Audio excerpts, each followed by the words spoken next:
네. 캡터스 파티. 와. 캡터스 파티. 너무 좋다. 어쨌든 왜 이렇게 가식적이야 사람이? 근데 이 일을 하려면 사람이 어느 정도 가면을 써야 돼. 네, 캡터스 파티. 저는 박기현이고 이쪽에 있는 저 친구는 김기훈이네요. 안녕 기훈아. 안녕. 오늘 우리가 이야기할 책은 뭘까?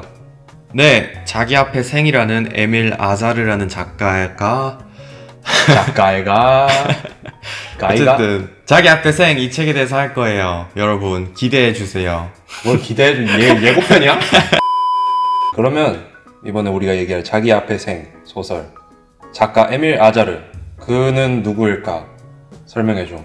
해줄게 기현아, 널 위해서. 오케이. 이걸 보고 있는 모두를 위해서. 좋아, 빨리 해. 에밀 아자르, 이 사람은 가짜야. 그렇게 놀랄 일이지. 이게 어쨌든 이게 무슨 소리냐, 무슨 소리냐면요, 무슨 소리냐? 로맨 가리라는 사람이 있어요. 프랑스 작가인데 이 사람이 공쿠르상. 그래, 공쿠르상. 아, 계속 헷갈려. 어쨌든 그 프랑스 문학계에서 권위 있는 상이죠. 공쿠르상이라는 상을 받을 정도로 정말 글을 잘 쓰고 잘 나가는 유명한 작가인데, 이제 유명한 작가가 항상 시간이 지나면 그렇듯이 그냥 비평가들한테 유명해졌고 이미 오래된 작가니까 쉽게 평가절하를 받고 그냥 로맨 가리니까 그렇게 쓴 거지. 어떤 신작이 나오든 외면을 받고.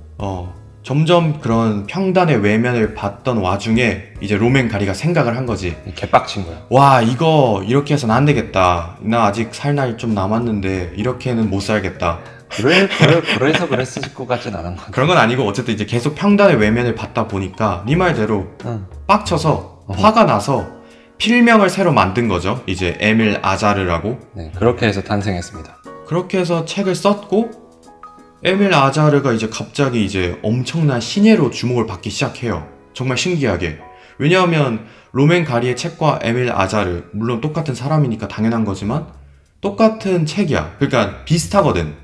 그런 구조나 아니면 그런 내용적인 그냥 필체가. 작가 본인이 그렇게 얘기를 하지. 그러니까 작가 본인도 그렇게 얘기를 했고, 그래서 제대로 잘 엿을 먹인 거지, 그 평단을. 맞아. 그렇게 탄생하게 된 에밀 아자르라는 이름을 가지고 쓴 책이 바로 이 책, 자기 앞에 생입니다. 네, 앞서 말한 공쿠르라는 문학상은 한 작가가 딱 한 번만 받을 수 있는 상이거든요. 근데 이 로맨 가리는 자기가 에밀 아자르라는 사실을 죽을 때까지 밝히질 않았어요. 그래서 에밀 아자르라는 이름으로 이 자기 앞에 생이라는 작품으로 공쿠르상을 지 혼자 2개를 받습니다. 세계 최초로. 욕심쟁이네. 맞아, 욕심쟁이야. 그게 대단한 것 같아. 일단은 새롭게 작가 생활을 시작한 거잖아. 그거 자체가 굉장히 대단하고 흥미로운 것 같아. 그리고 잘 썼어. 그게 너무 신기해. 그냥 맞아. 그렇게 해서도 잘 썼고, 네 말대로 공쿠르 미안. 어쨌든 그 유명한 상을 받았다는 게 또 받았다는 게 그게 너무 대단한 것 같아. 맞아. 그냥 평단을 그렇게 너무 잘 갖고 놀았다는 게, 뺨세다기를 완전 딱 때려줬다는 게 너무 대단한 것 같아. 어쨌든 그런 대단한 작가가 쓴 작품 자기 앞에 생, 어떤 책일까요? 개연아, 와우. 내용 좀 설명해줘. 어떤 책이냐? 자, 이제 프랑스에서 좋지 않은 동네가 있어요. 매춘 일을 하는 여성들이 많이 살고 있거든요, 그 길에서는. 근데 그 시대의 법률상으로 매춘을 하는 여성은 아이를 가질 수가 없어요. 그래서 이제 아이를 가졌다라는 게 밝혀지거나 하면 이제 아이를 뺏기게 되거든요. 그래서 뺏기지 않기 위해서 그 매춘을 하는 여성을 위해 그 사람들의 아이를 맡아주는 일을 해주는 게 이제 나이가 많이 드는, 그 본인도 젊었을 때 이제 매춘을 했던 로자라는 여자가 있어요. 그 안에 제일 오래 살게 되는 모모라는 소년이 있거든요. 이제 그 모모라는 소년은 특히나 물론 이제 거기 있는 애들이 전부 다 이제 각자 이야기가 굉장히 복잡하고 자기 출생의 비밀이 굉장히 알기 힘든 아이들이 대부분이지만, 특히나 이 우리 주인공 모모는 엄마 아빠의 존재를 전혀 모르는 상태거든요. 그렇다 보니 이제 얘는 다른 애들보다 심하게 정체성의 혼란을 겪게 되는데, 그런 와중에도 이제 다 늙어가고 힘들어지는 로자 아줌마의 곁을 떠날 수 없어서 그 곁에 남아서 로자 아줌마와 함께 살아가는, 그러면서 이뤄지는 굉장히 다양한 에피소드들을 담은 이야기예요. 어쨌든 스포일러가 있을 수 있으니까 더 자세한 내용 설명은 안 하겠고요. 네. 기현아, 어땠어 이 책? 오오오. 자기 앞의 생은 내가 제일 좋아하는 책 중 하나지. 맞아, 나도 그래. 아 진짜? 어쩌라고. 뭐지?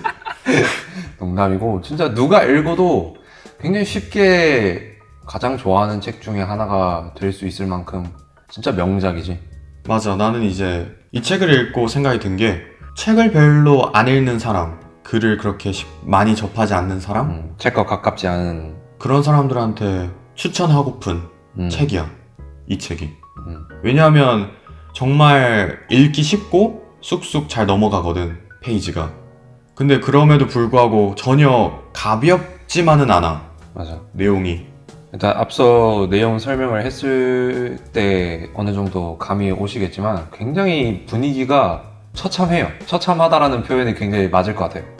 그러니까 분위기가 처참하다기보다는, 그러니까 주인공이 처해져 있는 환경이 처참하다 이거지. 아이들은 이제 뭐 마약 같은 것 때문에 죽기도 하고 전부 다 이제 매춘 일을 하고 있고, 그 다음에 다들 뭐 어디 구석에서 누가 죽어가지고 시체가 돼서 썩어서 이제 냄새가 나야지만 그때서야 사람들이 알아채고, 그런 진짜 정말 버려진 도시?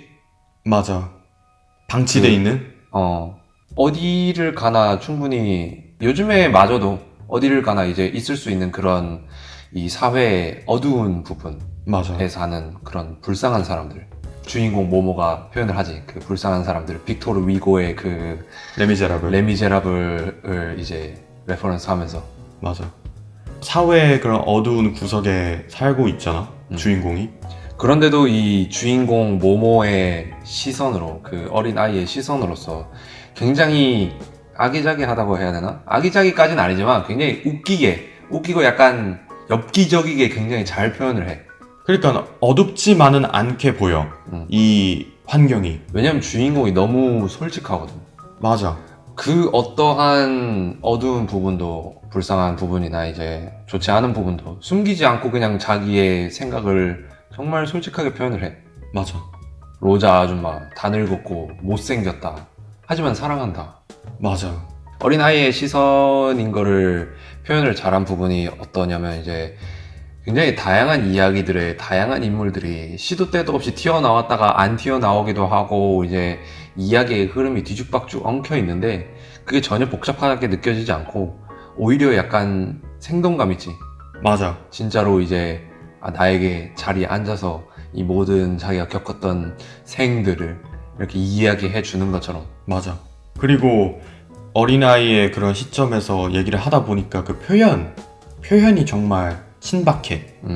내가 몇 개 마음에 드는 걸 옮겼는데. 오, 빨리 말해줘. 읽어줄게, 몇 개를. 좋아. 어떤 걸 읽어볼까? 진료실 문이 열리고 하얀 가운을 입은 카츠 선생님이 나와서 내 머리를 쓰다듬어주면 기분이 좋아졌다. 의학은 바로 이런 때 소용이 있는 것이다. 이런 말이 있거든. 뭔가 되게 어린아이스러운 말이면서도 굉장히 뭔가 재밌네. 뭔가 따뜻해지잖아. 약간 굉장히 아까 저희가 말했듯이 굉장히 사회의 어두운 그런 끔찍한 곳에서 살고 있는데도 이런 문장들을 읽으면 굉장히 뭔가 마음이 따뜻해져. 맞아. 울리는 게 있어. 뭔가 생이 정말 끔찍하기도 하지만 마냥 무조건 끔찍하지만은 않다? 무조건 맞아. 어둡지만은 않다? 약간 그런 얘기를 해주는 것 같아. 이 책은 맞아. 이 책은 한마디로 표현하면 그런 끔찍한 생 속에서 마저도 발견한 아름다운 것들을 집약해 놓은 책이라고 말할 수 있지. 말을 근데 잘 못하네. 말할 수 있는데 말을 잘 못해. 하여튼 이 책의 스타일인데 문단 중간중간에 이 모모가 자기만의 그 커멘터리라고 해야 되지, 주위 상황에 대해서 자기 생각을 굉장히 이야기를 많이 하는데, 그 이야기가 굉장히 아무것도 아니고 그냥 가볍게 느껴지면서도 뼈 때리는 그런 말들이 굉장히 많아요. 맞아. 한 문장 한 문장, 문단이 끝날 때마다 마지막으로 이렇게 딱 이야기해주는 부분들. 맞아. 자, 여기는 이제 로자 아줌마가 자기 아파트에 사는데 자기 아파트 지하에 이제 피난처가 있어요. 거기에 가서 이제 숨는 행위를 하는 모습을 처음 본 모모가 그걸 발견하고 로자 아줌마와 대화를 하는 부분이 있는데, 거기서 이렇게 뭐라고 얘기를 하냐면, 모모야, 그곳은 내 유태인 피난처야 하면 이제 알았어요. 이해하겠니? 아니요, 하지만 상관없어요. 그런 일은 익숙해졌으니까. 그곳은 내가 무서울 때 숨는 곳이야. 뭐가 무서운데요? 무서워야 하는데 꼭 이유가 있어야 하는 건 아니란다. 나는 그 말을 결코 잊은 적이 없다. 왜냐하면 내가 지금까지 들어본 말 중에 가장 진실된 말이기 때문이다. 굉장히 좋은 말인 것 같아. 맞아. 뼈 때린다는 너의 표현이 가장 맞는 것 같긴 해. 맞아. 진짜로. 이 독자들 마음을 움켜잡고 막 뒤흔드는 그런 것들이 있어. 그리고 특히나 그게 효과가 강해지는 부분이, 가끔씩 모모는 이제 자기를 이해할 수 없을 거라고 그 전제를 깔아두는 부분도 많아. 자기가 행동이 특이해 보일 수 있다고. 그 어떤 문장에서도 자기 감정이나 그런 거에 있어서 완전히 공감할 거라고 이제 강요하지 않아.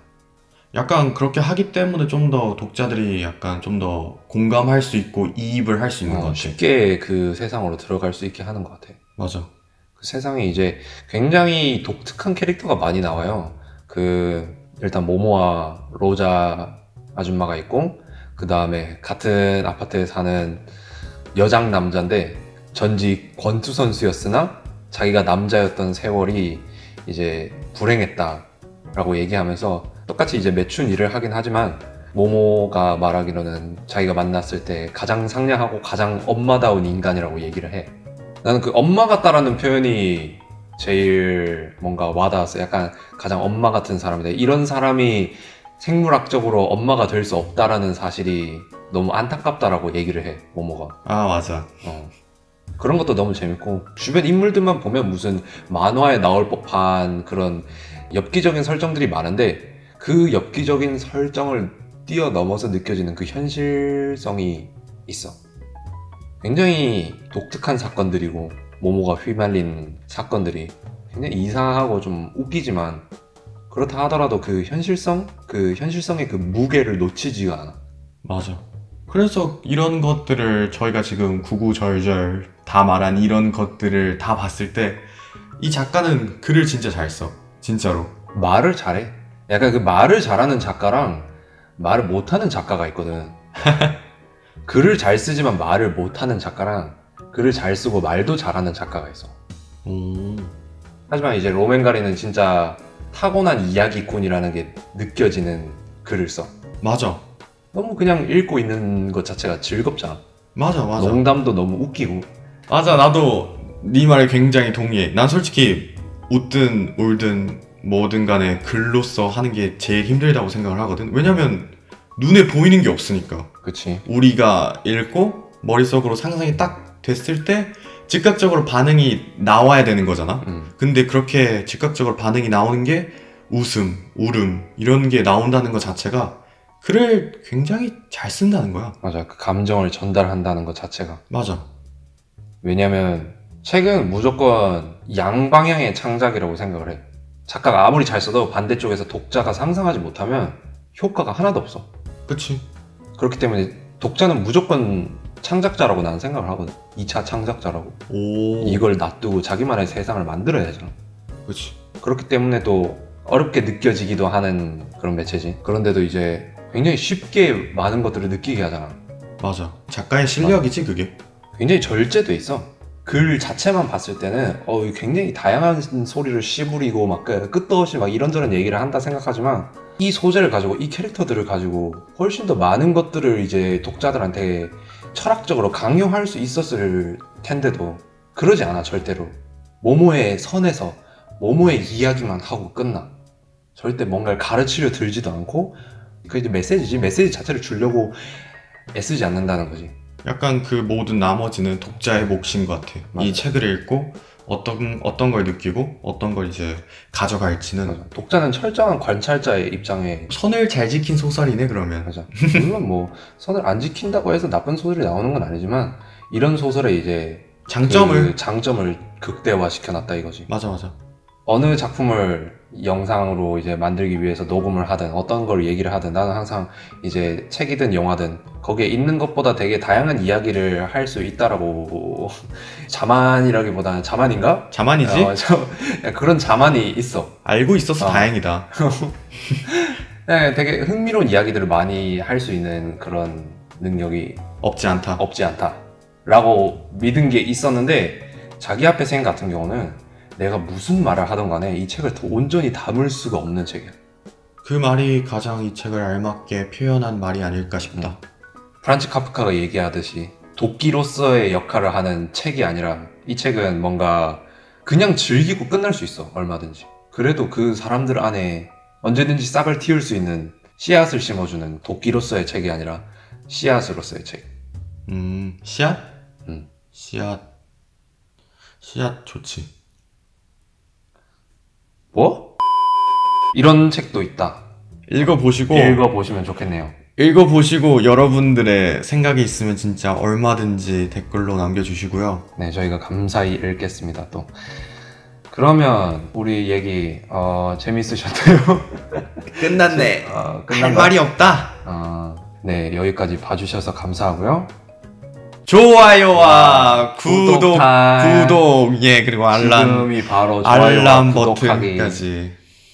그 모든 걸 누르기 딱 좋은 시간입니다, 여러분. 그럼 저희는 다음에 뵙겠습니다. 새로운 캡터스 파티 에피소드로.